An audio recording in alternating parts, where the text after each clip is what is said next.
Assalamualaikum warahmatullahi wabarakatuh. Kami dari kelompok 3 akan mempresentasikan hasil tugas ujian akhir semester kami, yaitu mata kuliah pemrograman berorientasi objek, dengan judul Aplikasi Evaluasi Dosen Menggunakan Java dan JavaFX dengan Pendekatan Simple Additive Weighting. Selanjutnya, saya akan masuk di perkenalan. Di sini ada 4 anggota. Yang pertama ada saya sendiri, yaitu Lila Vimala, dengan NIM F5212301. Dengan teman saya ada Gilang Aldiansyah, dengan NIM F521230212. Ada teman saya lagi, Zarnativa Aladia Nurba, dengan NIM F521230117. Dan Welly Giovanni, dengan NIM F521230226. Yang paling pertama, kita akan membahas terkait aplikasi evaluasi dosen berbasis Java dan JavaXX yang sudah kami buat. Nah, aplikasi evaluasi dosen ini adalah sebuah solusi cerdas dan modern untuk menjawab kebutuhan penilaian yang lebih objektif, praktis, dan efisien. Nah, aplikasi ini juga tidak hanya mencatat data penilaian dengan mudah, tetapi juga dapat digunakan untuk menghitung dan juga menyajikan hasil evaluasi secara langsung dan transparan, sehingga dapat memudahkan proses dalam pengambilan keputusan bagi semua pihak terkait. Nah, di dalam aplikasi evaluasi dosen ini terdapat beberapa hal yang diberlakukan. Yang pertama, ada penilaian berdasarkan kedisiplinan, kompetensi, dan juga etika. Yang kedua, otomatis menghitung skor dan juga peringkat yang akan kita masukkan nantinya. Ketiga, desain antarmuka interaktif dan juga mudah digunakan. Nah, di sebelah kanan ini adalah landing page atau awalan dari aplikasi evaluasi dosen yang sudah kami buat. Di sini ada panduan terkait bagaimana sih caranya memakai aplikasi ini. Yang pertama adalah memasukkan nama lengkap dosen yang akan kita evaluasi. Yang kedua, berikan nilai untuk kedisiplinan, kompetensi, dan juga etika dengan skala Likert 1-5. Di situ 1 berarti kurang, 2 artinya cukup, 3 artinya baik, 4 sangat baik, dan juga 5 istimewa. Nah, yang ketiga itu klik tombol hitung saw untuk melihat skor akhirnya. Dan yang keempat, data hasil evaluasi akan ditampilkan di tabel. Nah, tipsnya yaitu gunakan penilaian yang objektif untuk hasil yang akurat. Evaluasi juga bisa diperbarui kapan saja sesuai dengan yang kita mau. Selanjutnya akan dijelaskan oleh teman saya. Baik, selanjutnya saya akan menjelaskan mengenai penerapan metode Simple Additive Weighting atau SAW. Nah, di mana metode SAW ini digunakan untuk menghitung skor akhir dari setiap dosen berdasarkan beberapa nilai atau kriteria yang dimasukkan. Nah, nilai-nilai ini terlebih dahulu dinormalisasi terhadap nilai tertinggi di setiap kriteria agar setara, lalu dikalikan dengan bobot yang telah ditentukan sebelumnya. Sebagai contoh, bobot yang digunakan terdiri dari 30% untuk kedisiplinan, 40% untuk kompetensi, dan 30% untuk etika. Hasil akhir dari proses ini akan digunakan untuk menentukan peringkat kinerja dosen secara objektif dan terukur. Nah, adapun tahapan penerapan, yang pertama itu ada proses.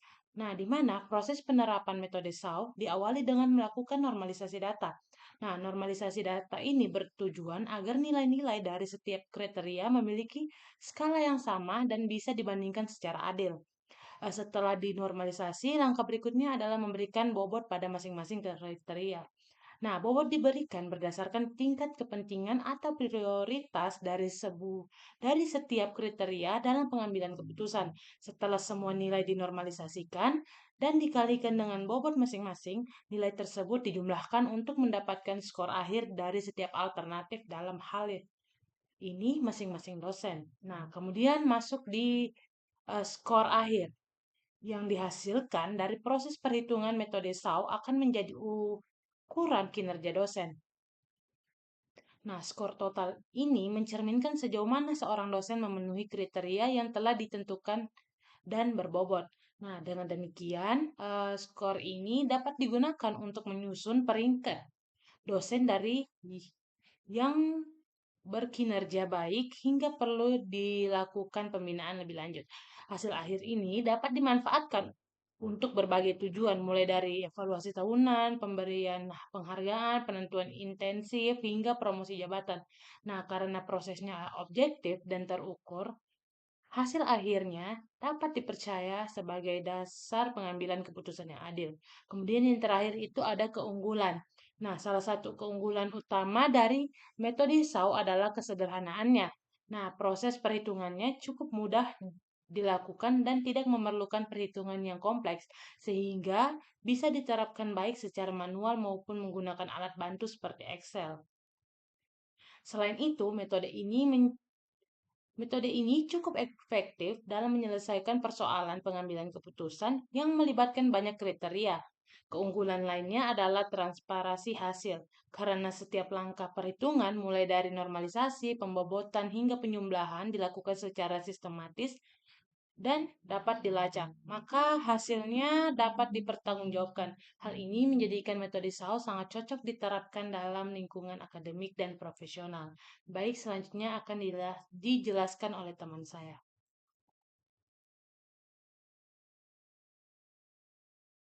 Baik, jadi saya akan menjelaskan alur dari aplikasi kami, yaitu perhitungan dosen terbaik menggunakan metode SAW pada eh, menggunakan Java.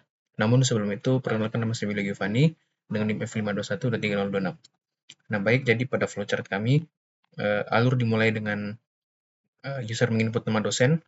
Nah, setelah nama dosen berhasil diinputkan, dia akan memvalidasi input yang terlebih dahulu. Jika inputnya tidak valid, maka akan diulangi untuk menginput nama dosen. Nah, setelah input nama berhasil atau valid, maka akan diminta untuk memasukkan nilai kedisiplinan, kompetensi, dan etika dari dosen tersebut. Nah, setelah itu, sistem akan menghitung SAW, kemudian akan memunculkan hasil perhitungan. Nah, setelah memunculkan hasil perhitungan, akan diberikan apakah user ingin menambah dosen atau tidak. Jika user ingin menambah dosen, maka akan kembali ke atas, yaitu untuk menginputkan nama dosen. Nah, kemudian sama seperti alur yang tadi, dia akan mengikuti alur-alur sebelumnya, yaitu validasi input nilai, kemudian sistem akan menghitung, kemudian memunculkan hasil kembali. Namun, jika user tidak ingin menambahkan nama dosen lagi, maka akan diminta apakah user ingin mengupdate atau menghapus data tersebut. Nah, jika user ingin menghapus data, maka akan kembali ke sini untuk menginput nama dosen atau mengupdate data. Namun jika tidak ingin dilakukan update atau hapus, maka program selesai. Nah, demikian flowchart dari kelompok kami. Sekian, terima kasih. Baik, Assalamualaikum warahmatullahi wabarakatuh. Saya Gilang Aldiansa dengan NIM F521-23012 akan mempresentasikan demonstrasi dan penjelasan kode atau modul utama dari aplikasi kami. Nah, di sini Kak saya sudah menjalankan aplikasi tersebut dari program Java kami dan outputnya ini seperti ini. Ini adalah tampilan UI dan interaktif UI dari aplikasi kami dan tampilan UI ini sudah kami diskusikan untuk mempermudah tampilannya dan mempermudah user untuk menggunakan aplikasinya. Nah, di sini eh, teman-teman bisa lihat untuk tampilannya sendiri kami ada fitur fitur-fitur yang sudah dijelaskan tadi, yaitu ada panduan yang sudah dijelaskan oleh saudari saya Lila Filmala yang untuk memudahkan pengguna untuk menggunakan aplikasi tersebut. Di sini langsung saja kita untuk demonstrasi penggunaannya.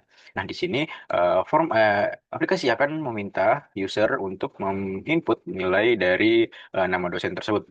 Saya akan masukkan nama Jilang. Nah, di sini kemudian saya sudah menginputkan nama dosen tersebut. Kemudian di sini ada tiga kriteria, yaitu kedisiplinan, kompetensi, dan etika. Nah, ketiga ini kami gunakan Boombox untuk mempermudah user memilih skala Likert yang diinginkan. Nah, kemudian di sini saya ingin memilih kedisiplinan dari si Gilang itu 3, kompetensi 4, dan etikanya itu 5. Nah, di sini untuk ketika kita hitung SAU itu akan otomatis terhitung oleh sistemnya. Kami menggunakan bobot tersendiri untuk kriterianya. Di sini kita memakai 30% untuk disiplinnya, kompetensi 40%, ya 40% dan etika 30%.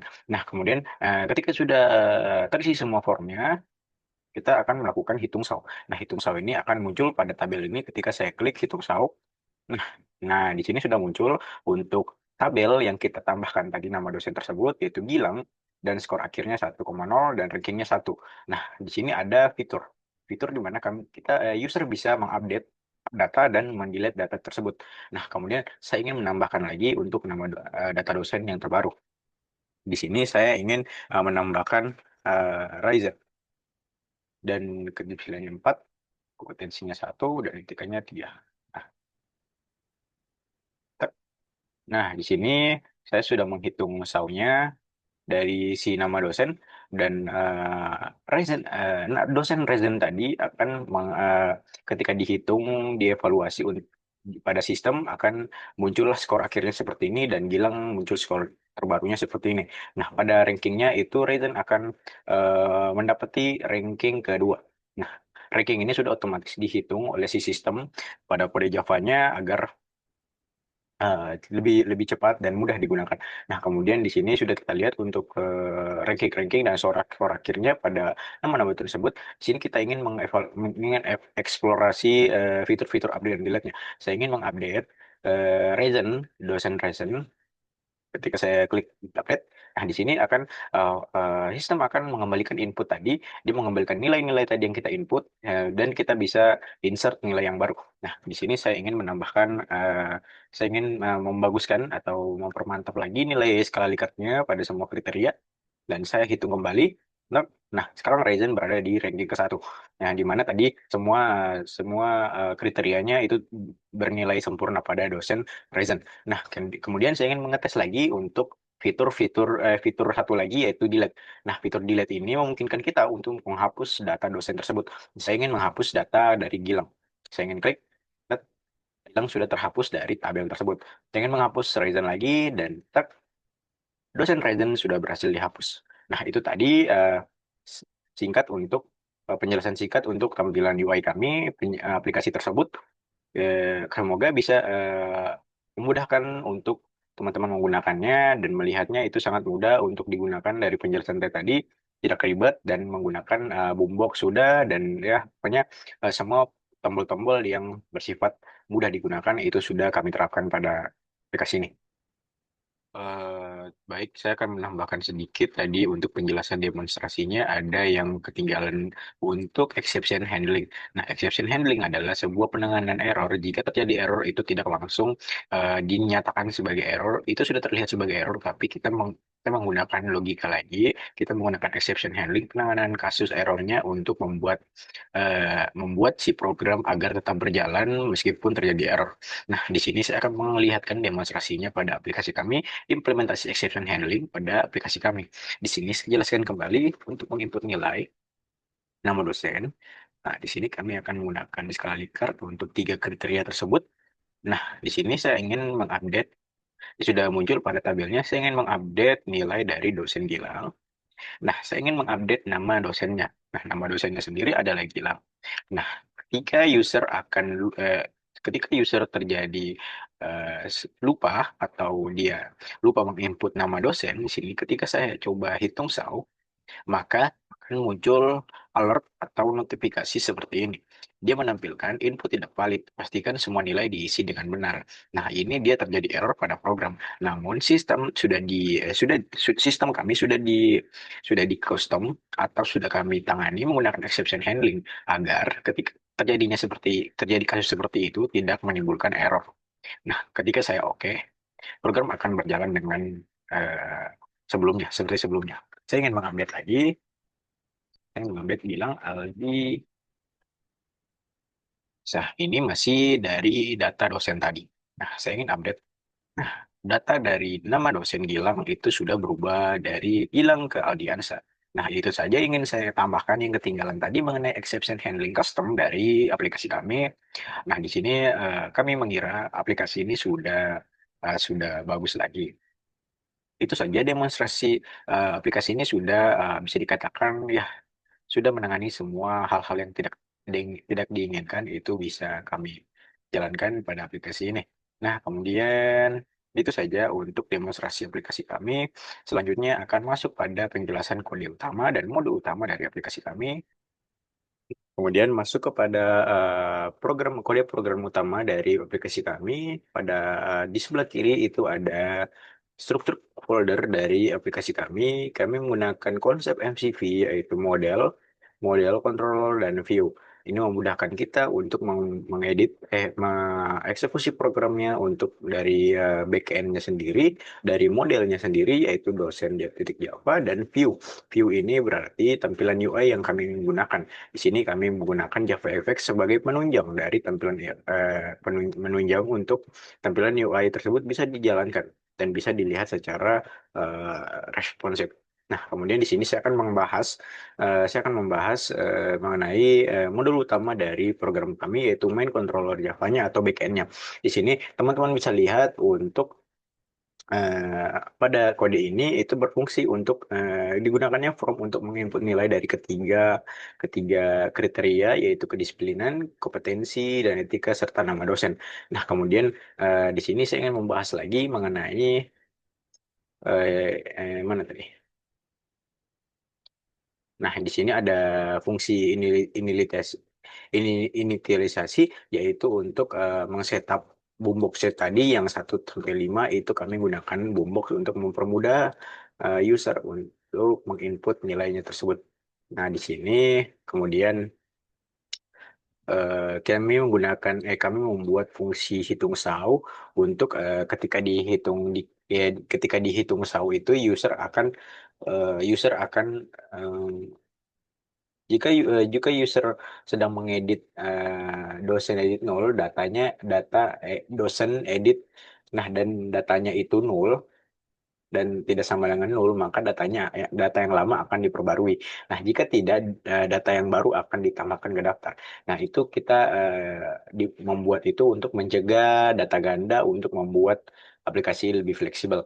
Nah, kemudian di sini saya ingin memperlihatkan mengenai penerapan metode SAW-nya sendiri pada kode program di sini. Pada baris 136 ini digunakannya fungsi private void, normalisasi, dan hitung skor. Nah, di sini teman-teman bisa lihat fungsi kami menggunakan double double dengan variabel yang isinya 30%, 40%, dan 30%. Nah, ini masing-masing B1, B2, B3 itu merepresentasikan variabel tersebut. Variabel tersebut merepresentasikan kriteria yang kami gunakan. Nah, eh, di sini teman-teman bisa lihat untuk langkah-langkahnya sendiri kami menggunakan normalisasi ketika nilainya dibagi dengan nilai maksimum untuk setiap kriteria, kemudian bobotnya diberikan yang tadi yang saya jelaskan tadi, kemudian skor skornya itu dihitung di sini, R1 dikali B1, R2 dikali B2, dan R3 dikali B3. Nah, R ini merepresentasikan nilai maks dari setiap masing-masing nilai skala Likert yang kami gunakan. Nah, di sini bisa dilihat ada fungsi yang baru juga yang sudah kami tambahkan, yaitu untuk update ranking. Di sini kami menggunakan looping untuk eh, perankingan tersebut. Setelah skornya dihitung, semua dosen bisa diurutkan dari skor tertinggi ke terendah. Lalu diberikanlah ranking otomatis. Nah, ini kita bisa menentukan siapa dosen terbaik berdasarkan nilai gabungan. Ketika ada nilai dosen yang baru masuk, itu pasti dia akan ranking 1. Nah, kemudian jika ada dosen terbaru atau value dosen yang baru teman-teman gunakan atau teman-teman masukkan ke aplikasi tersebut, sistem akan menghitung ranking terbaru dari si dosen-dosen yang sudah dihitung. Nah, fitur tersebut bekerja atas fungsi ini. Nah, kemudian eh, itu saja mungkin yang penting-penting dari si eh, modul kami, yaitu main controller titik Java, yaitu saya jelaskan sedikit untuk struktur foldernya. Di sini bisa dilihat di sini ada kode-kode merah atau warna-warna merah, itu menandakan bahwa error. Nah, sebenarnya teman-teman itu tidak error, cuma itu ada seperti bug VS Code-nya sendiri ketika dijalankan di VS Code, pad-nya itu tidak terbaca, yang dibilang itu sistem VS Code itu tidak terbaca, tetapi pad-nya sudah mengarah yang betul. Jadi ketika kita run itu bisa. Nah, di sini untuk main kelasnya kita menggunakan aplikasi evaluasi titik Java di dalam package application, kemudian controller untuk backend-nya sendiri, kemudian model untuk si dosennya sendiri. Kemudian di sini ada resource. Resource ini kami untuk menggunakan style titik CSS. untuk memperbagus tampilan UI-nya. Kemudian ini ada view. Nah, view ini berfungsi untuk tampilan dari si UI-nya. Nah, di sini ibaratkan dia HTML, tapi pada Java itu adalah fXML. Nah, itu saja penjelasan dari saya mengenai demonstrasinya tampilan UI dan penjelasan modul-modul dan kode-kode utama dari aplikasi kami. Sekian, terima kasih. Assalamualaikum warahmatullahi wabarakatuh.